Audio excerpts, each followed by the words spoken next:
Bonjour à tous et bienvenue pour cette capsule sur le comportement du consommateur connecté. Comme on l'avait vu en introduction, de plus en plus de citoyens ont aujourd'hui accès à Internet à travers le monde. Donc, les pays comme l'Amérique du Nord, comme les pays d'Europe, le Japon, il y a une forte part de la population qui est connectée à Internet, donc ça apparaît en rouge foncé sur la carte, tandis que des pays comme l'Inde, il y a un faible pourcentage des citoyens qui ont accès à Internet, mais il y a tellement d'internautes que l'on retrouve le pays représenté de manière très grosse sur la carte. Toujours par rapport au comportement du consommateur connecté, vous avez ici une minute passée sur Internet. Donc que font les internautes sur Internet? On remarque que les réseaux sociaux et le streaming occupent une grande partie du temps passé sur Internet.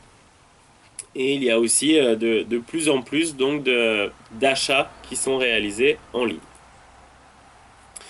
Avant, le consommateur, on avait la métaphore un peu d'un consommateur robot qui subissait les politiques marketing, qui prenait des décisions en fonction de ses préférences individuelles, de ses désirs et à la recherche de cohérence sociale. Donc on achetait des produits qui nous permettaient de nous insérer parmi les individus qui habitaient autour de nous. Avec le développement d'Internet, cet ordre de préférence il a un petit peu évolué. Aujourd'hui, le consommateur il est connecté. Il essaye de se présenter sous son meilleur jour pour avoir de la validation sociale, selon les travaux de Wilcox et Stéphane en 2013. Et il est à la recherche donc de l'opinion des autres. Et on va rechercher d'être accepté parmi les communautés virtuelles auxquelles on fait partie. Donc on va adopter un comportement similaire à la communauté virtuelle. Donc c'est ce que Kotler et ses collègues appellent du conformisme social. Là, au sein d'une communauté, tous les individus vont avoir tendance à se ressembler. Et comme Internet permet de lever les frontières, on retrouve un conformisme mondial. Donc des individus qui sont de plus en plus similaires. On note aussi, selon les études, une durée d'attention en baisse. Le consommateur, il est de plus en plus bombardé par les informations. Il fait du multitasking. Il est sur l'ordinateur avec la télé en fond, toujours bombardé d'informations. Et toutes ces causes font que les individus d'aujourd'hui ont une durée d'attention qui ne cesse de baisser. Toujours selon les travaux de Kotler et ses collègues, il y a 3 facteurs qui influencent le comportement d'achat du consommateur connecté. Le premier, ce sont les communications marketing, donc qui restent importantes. Le facteur F, donc avec l'opinion des autres, et les expériences passées. Donc ces 3 grands ensembles vont influencer les décisions. Et toujours selon les travaux de Kotler et ses collègues, le facteur F, donc qui est composé de Friends, Family, Facebook Fan, Twitter Follower, va avoir le plus d'incidence. Nos décisions elles vont être le plus influées par ce facteur F, donc par notre famille, nos amis et nos amis numériques, donc les Facebook Fans et Twitter Followers. Dans ses travaux de Kotler, il met en avant 3 paradoxes du consommateur connecté. Le premier paradoxe, c'est le paradoxe entre les interactions virtuelles et les interactions réelles. C'est, comme l'ont montré une étude de Google, que presque 50% des consommateurs en magasin vont regarder leur téléphone et comparer les prix, vont aller se renseigner sur leur téléphone pendant le magasin. Donc on voit vraiment cette interaction entre le virtuel et le réel, et de même des parcours clients qui vont se réaliser en partie en ligne et en partie en réel. Donc il y a toujours un paradoxe et des interactions entre ces deux mondes. Le deuxième paradoxe, c'est entre le client averti et le client distrait. Donc comme on en a parlé un peu avant, les consommateurs, les citoyens aujourd'hui, ils ont une durée d'attention en baisse. Mais en parallèle, ils sont de plus en plus informés. Ils ont accès à de plus en plus d'informations et donc le niveau de connaissance ne cesse d'augmenter. Donc des consommateurs qui se concentrent de moins en moins longtemps, mais qui ont beaucoup plus d'informations et de connaissances. Et le dernier paradoxe lié à l'évolution d'Internet, c'est le fait de pouvoir promouvoir un produit ou le dénigrer. Donc c'est notamment les TripAdvisor, où vous allez au restaurant, vous pouvez d'un côté promouvoir le restaurant, mais vous avez aussi le pouvoir de dénigrer. Donc dans certaines conditions, vous allez dénigrer, vous allez avoir un comportement contre l'organisation, et dans d'autres circonstances, pour d'autres raisons, eh ben, vous allez promouvoir et supporter l'organisation. Donc je vous invite à réfléchir à ces trois paradoxes et à les mettre en perspective par rapport à votre université ou votre organisation, d'essayer de voir quelles sont les interactions entre le virtuel et le réel, qu'est-ce que vous permettez pour que les consommateurs puissent promouvoir ou dénigrer votre produit, et quelles connaissances vous apportez à vos consommateurs en tenant compte que leur temps d'attention est de plus en plus réduit. Donc là, on vient de voir les grandes lignes. Maintenant, pour connaître votre consommateur de manière plus précise, eh bien, il y a différentes méthodologies, différentes possibilités, des approches quantitatives ou des approches qualitatives. L'essentiel, c'est de bien connaître son consommateur. Pour introduire cette partie, je vous propose cet extrait d'un interview d'Edward Snowden sur France Inter. Le XKey Score ne récolte pas de l'information. C'est un moteur de recherche pour espions. Je suis assis sur mon bureau et je vois tous les sites que vous regardez. Et même si c'est crypté, on peut voir que vous allez sur telle ou telle page, à telle église, que vous votez pour telle personne aux élections, à quelle heure vous vous réveillez, car vous avez programmé votre téléphone pour sonner à une heure. Ce que l'on peut voir, c'est l'image globale de l'activité humaine, à n'importe quel moment, et on peut faire marche arrière. On pouvait remonter 30 jours il y a 6 ans. Donc là, c'est un extrait d'Edward Snowden. Je ne sais pas si vous avez vu le film, mais je vous le recommande vivement. Donc c'est la NSA qui, à travers votre comportement en ligne, pouvait vraiment vous connaître de manière précise. Sans être la NSA, les entreprises ont aussi accès à de plus en plus d'informations, donc de données massives, de ce que vous faites sur les réseaux sociaux, de fiches clients, avec la carte bleue, de quel est votre panier moyen d'achat, qu'est-ce que vous achetez dans le magasin. Et donc à partir de toutes ces données comportementales, eh ben, on peut dresser des personas du consommateur pour essayer de mieux comprendre les consommateurs et essayer de faire ressortir des insights marketing. Les autres approches plus classiques, vous avez le traditionnel questionnaire, donc questionnaire numérique sur tablette, sur internet ou sur papier à la sortie du magasin. Vous avez la netnographie. Donc la netnographie, c'est une méthodologie qui a été élaborée par Cosinet. Donc c'est le fait d'aller dans les communautés virtuelles de marque ou par intérêt, d'aller télécharger et analyser l'ensemble des discussions, tous les commentaires, tous les posts, pour essayer de faire ressortir des insights marketing, donc de faire ressortir des besoins des consommateurs. Dans une approche en lien avec la netnographie aussi, c'est de faire de la cartographie sur les réseaux sociaux, de voir qui est connecté avec qui, pour essayer d'identifier des sous-groupes sur Internet qui auraient des comportements similaires. Donc c'est notamment ce qui a été fait avec le Cambridge Analytica aux États-Unis, où à partir des connexions entre les individus, on a essayé d'identifier les citoyens américains qui n'étaient pas vraiment politisés du côté démocrate ou politisés du côté républicain, pour ensuite faire une campagne marketing ciblée uniquement sur cette population qui avait ces caractéristiques. Donc c'est quelque chose qu'on peut encore aujourd'hui facilement faire avec Twitter, de regarder les connexions entre les individus, de regarder quels magazines et à quels magazines sont abonnés certains individus, quels influenceurs ils suivent. Et donc à partir de toutes ces informations, on peut vraiment dresser un persona relativement précis. Autre approche qui est mise en place par Affectiva, où vous pouvez, avec la webcam, ou ils mettent aussi aux États-Unis des caméras sur les panneaux publicitaires, récolter les expressions faciales pour voir comment le consommateur, comment enfin là plus que le consommateur, comment le passant devant un panneau publicitaire ou l'internaute devant son ordinateur réagit à un message publicitaire, réagit à une publicité. Donc ça permet de tester vos communications, donc avec toute la partie éthique aussi qui est à prendre en considération, à quel point c'est autorisé ou non de récolter ces informations un peu à l'insu des citoyens. Est-ce qu'il faut leur demander avant? Enfin voilà, il y a tout le volet éthique qui va rentrer en compte sur la récolte des expressions faciales, mais qu'on retrouve aussi sur le Cambridge Analytica. Un autre outil que je souhaite vous présenter pour mieux connaître vos consommateurs, c'est Amazon Mechanical Turk. Donc c'est Amazon, ils ont réussi à créer une grande base de données de millions d'individus.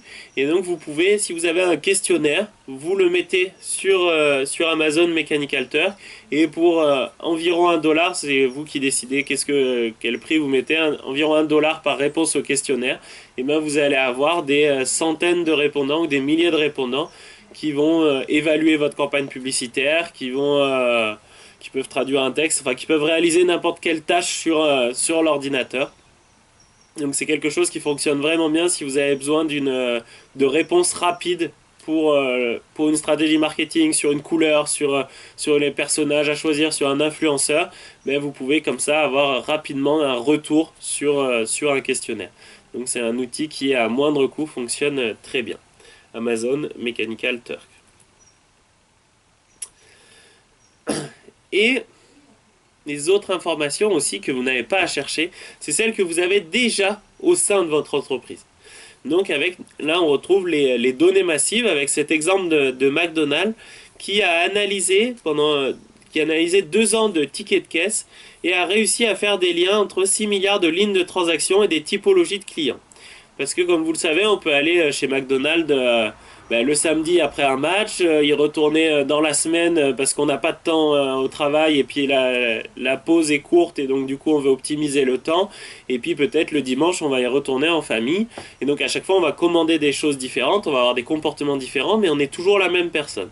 Et donc à partir de ces données massives, ils ont voulu isoler des personnages, isoler des moments dans lesquels McDonald's, le contexte dans lequel on pouvait consommer McDonald's, pour bien sûr adapter la communication en lien avec ces moments particuliers. Donc, pour synthétiser, vous avez 2 types d'identités que vous pouvez analyser sur vos consommateurs. Il y a l'identité déclarative, c'est celle que vous allez avoir quand vous allez soumettre des questionnaires à vos consommateurs. Vous allez poser des questions à vos consommateurs. Et ensuite, vous avez l'analyse de l'identité comportementale. Donc l'analyse de l'identité comportementale, c'est vous regardez le comportement, vous regardez sur quoi cliquent vos consommateurs, comment ils se comportent sur Internet, quels sont les liens qu'ils entretiennent sur les réseaux sociaux. Donc vous analysez vraiment le comportement. C'est ce qui se faisait à un moment sur les supermarchés, où on mettait des caméras dans les supermarchés pour voir le parcours du consommateur à l'intérieur du supermarché. L'avantage de l'identité comportementale, c'est qu'il n'y a pas le biais du chercheur. On ne pose pas de questions, donc on ne biaise pas les réponses. Le chercheur, il est en retrait et il observe le consommateur. Donc c'est quelque chose qui va peut-être amener plus de précision dans les résultats et moins de biais. Maintenant, on va parler des 3 grandes catégories de consommateurs à privilégier pour n'importe quelle campagne de marketing. Vous avez les cybercitoyens, les adopteurs précoces et les femmes, que je vais maintenant préciser. Les cybercitoyens, on reprend la définition d'Aubin, c'est la population qui, au-delà des frontières, s'active à développer l'Internet pour le bénéfice du plus grand nombre. Internet par et pour le peuple, selon les travaux de Kotler. Il y a 6 types d'internautes. Le premier type, ce sont les inactifs. C'est ceux qui ne font rien sur Internet.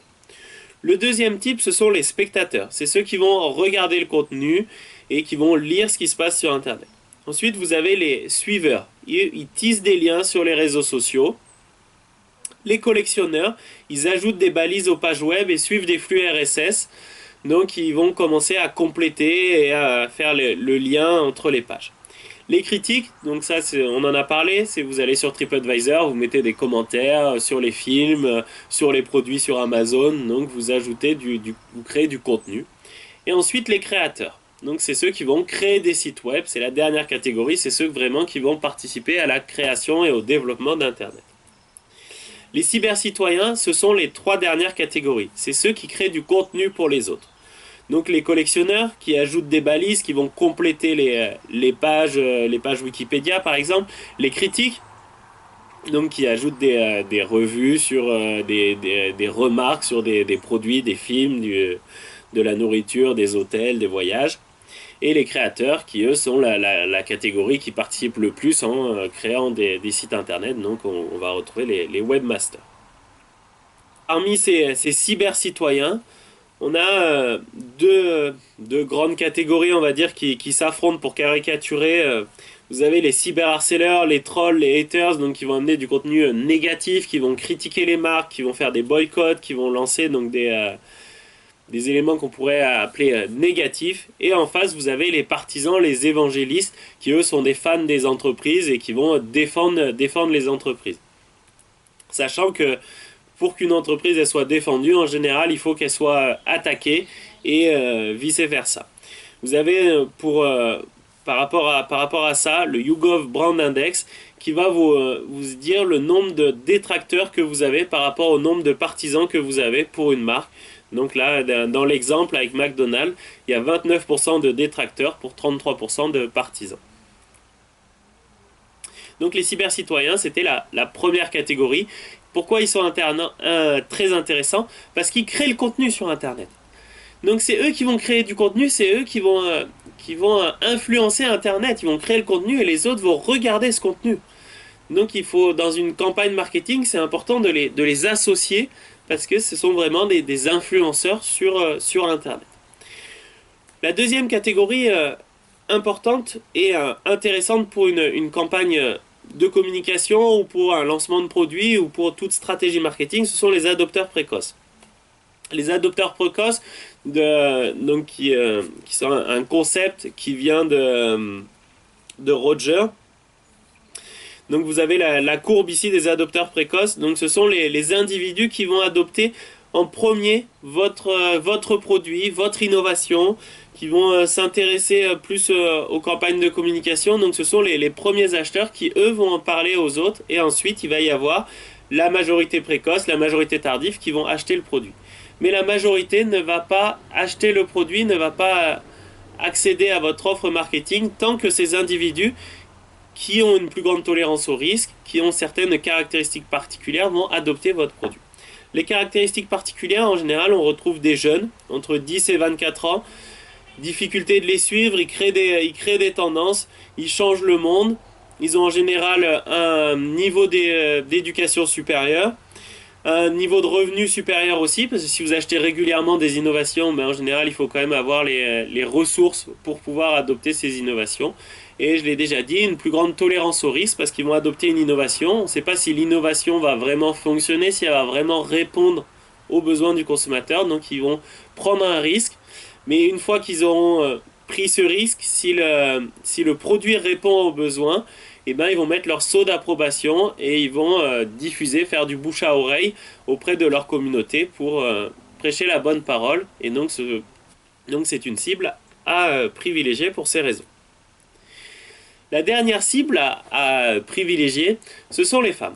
Pourquoi il faut privilégier les femmes? Donc là, on retrouve donc les femmes qui sont très présentes dans les travaux de Kotler et ses collègues, parce qu'elles ont un parcours client itératif. Elles vont beaucoup se renseigner, elles vont collecter de l'information en amont de l'achat. Donc elles vont aller se renseigner sur les blogs, elles vont échanger entre elles, elles vont avoir un achat plus réfléchi et donc plus influencé par des potentielles campagnes de communication. Ce sont aussi pour l'instant des acheteuses holistiques. C'est elles, si on regarde les études, qui consomment plus de produits pour la maison, donc elles sont en charge d'un plus grand nombre d'achats. Et donc pour ça, elles peuvent être intéressantes pour le marketing. Donc elles sont encore aujourd'hui principalement les gestionnaires du ménage avec des évolutions, donc c'est pas quelque chose de figé, et on souhaite aller vers plus d'égalité. Les études montrent qu'elles ont aussi généralement une meilleure gestion financière et qu'elles vont avoir moins d'achats impulsifs, donc les achats plus réfléchis, tandis que les études sur les hommes montrent que l'homme il est plus impulsif, il peut rentrer dans un magasin, acheter un produit sans avoir fait une recherche préalable sur est-ce qu'il a vraiment besoin du produit, est-ce que ce produit répond bien aux attentes, qu'est-ce qu'en pensent ses pairs. Donc voilà les différences qui sont aujourd'hui montrées dans les études marketing, notamment dans les travaux de Kotler. Je vous remercie pour votre attention sur cette capsule liée au premier chapitre du livre Intelligence d'affaires et marketing numérique. Et je